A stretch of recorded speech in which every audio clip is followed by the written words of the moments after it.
When are you required to use an approved electrically conductive corrosion resistance compound on conduit thread?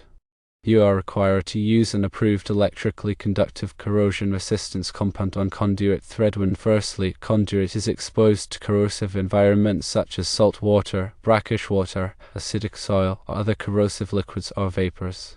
Secondly, conduit is installed in locations subject to excessive moisture, such as outdoors, in unheated spaces, or in areas where condensation is likely to occur.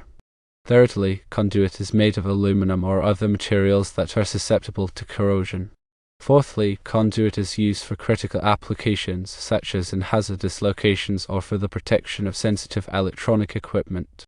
The purpose of using an electrically conductive corrosion-resistant compound on conduit threads is to maintain electrical continuity and prevent corrosion, which can compromise the grounding path and lead to electrical hazards. The compound fills the gaps between the threads, creating a tighter seal that excludes moisture and corrosive agents.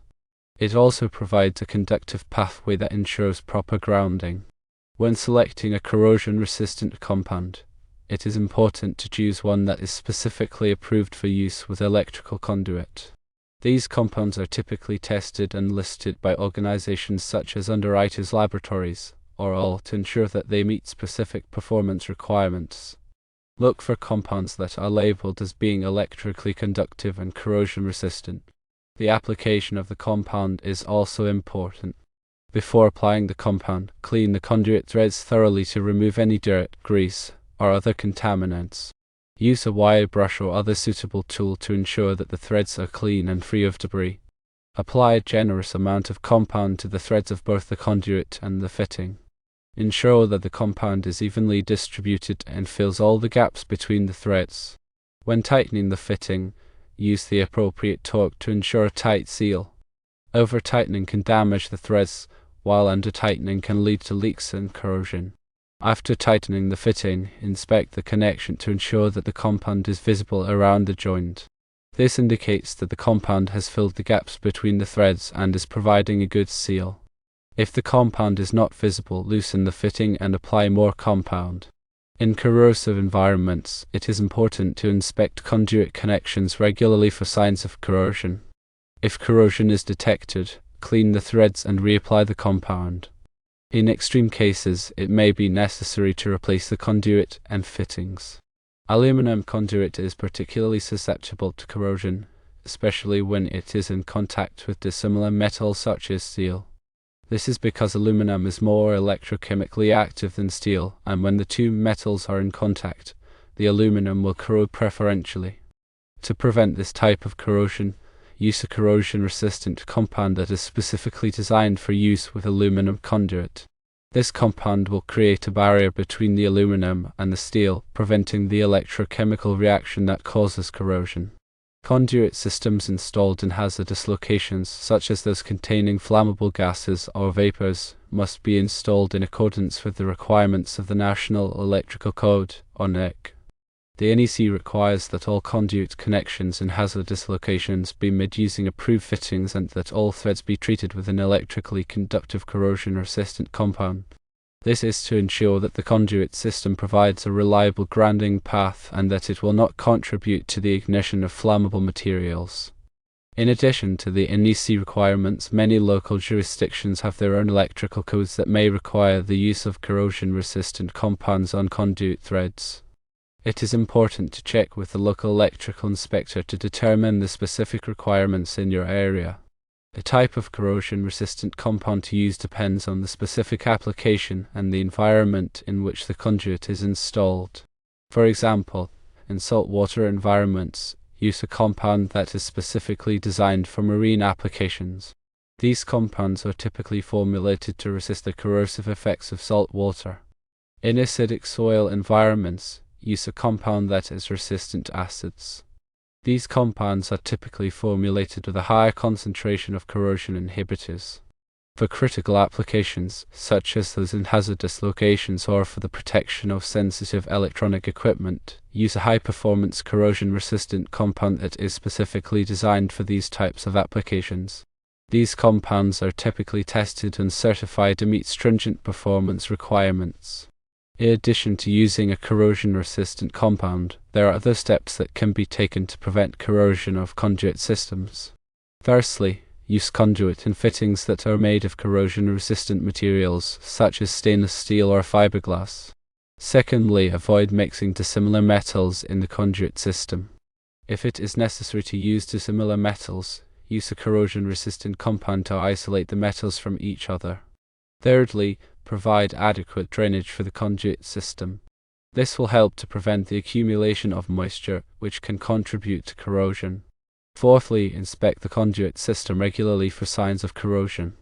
If corrosion is detected, take steps to repair or replace the affected components. When installing conduit in concrete, it is important to protect the conduit from the alkaline environment of the concrete. Concrete is a highly alkaline material, and it can corrode aluminum and other metals.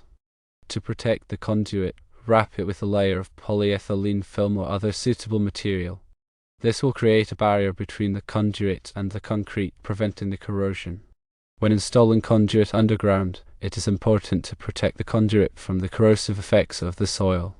Soil can contain a variety of corrosive agents, such as acids, salts, and bacteria.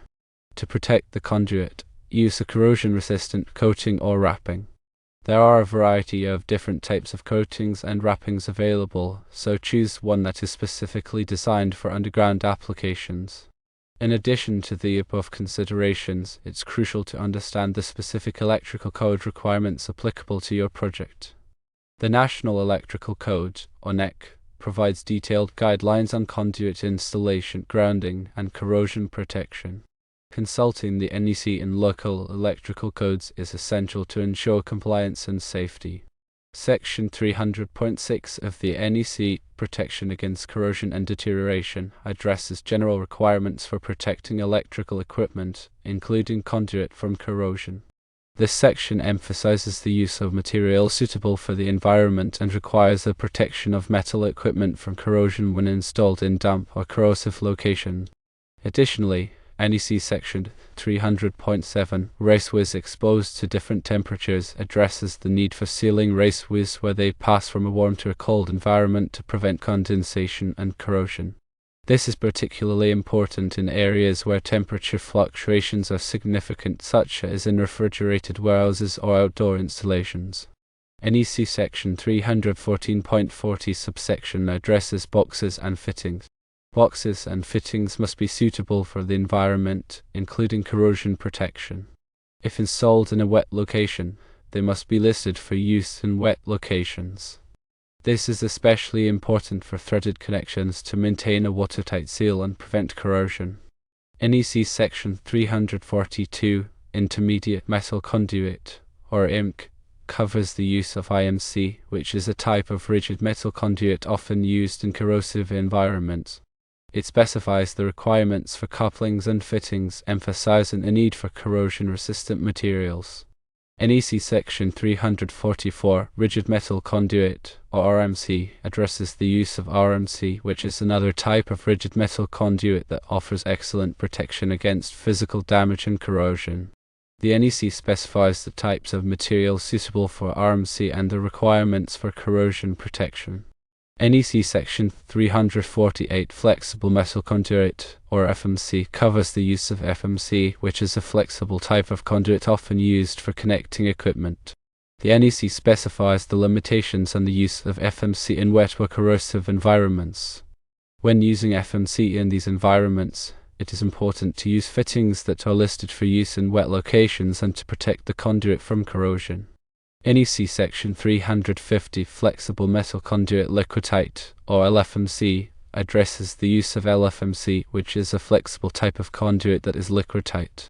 LFMC is often used in wet or corrosive environments where flexibility is required. The NEC specifies the types of materials suitable for LFMC and the requirements for fittings.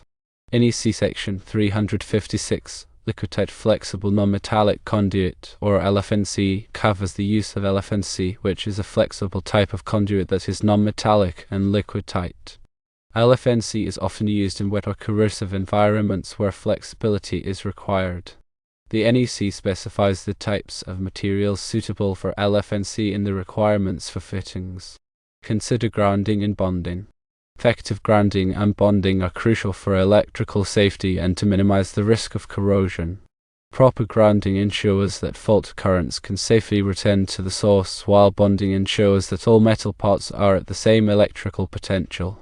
This can help to prevent galvanic corrosion, which occurs when dissimilar metals are in contact in the presence of an electrolyte. Also consider regular maintenance.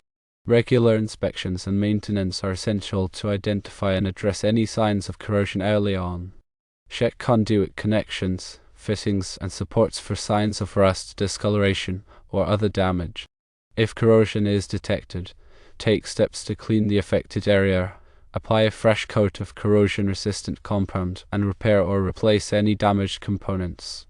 In addition to the above, consider the specific requirements of the equipment being protected. Some equipment may have specific requirements for conduit installation and corrosion protection. For example, equipment installed in hazardous locations may require the use of explosion-proof conduit and fittings. Always consult the equipment manufacturer's instructions and the applicable electrical codes to ensure that the installation meets all requirements. Furthermore, ensure proper training for personnel. Proper training for electricians and other personnel is essential to ensure that they understand the importance of corrosion protection and that they are able to install and maintain conduit systems correctly. Training should cover topics such as the selection of appropriate materials, the application of corrosion-resistant compounds, and the inspection and maintenance of conduit systems. Lastly, consider the use of cathodic protection. Cathodic protection is a technique used to prevent corrosion of buried metal structures, such as pipelines and tanks. It involves applying a small electrical current to the metal structure, which makes it the cathode in an electrochemical cell. This prevents the metal from corroding. Cathodic protection can be used to protect underground conduit systems from corrosion. Who comes up with these questions?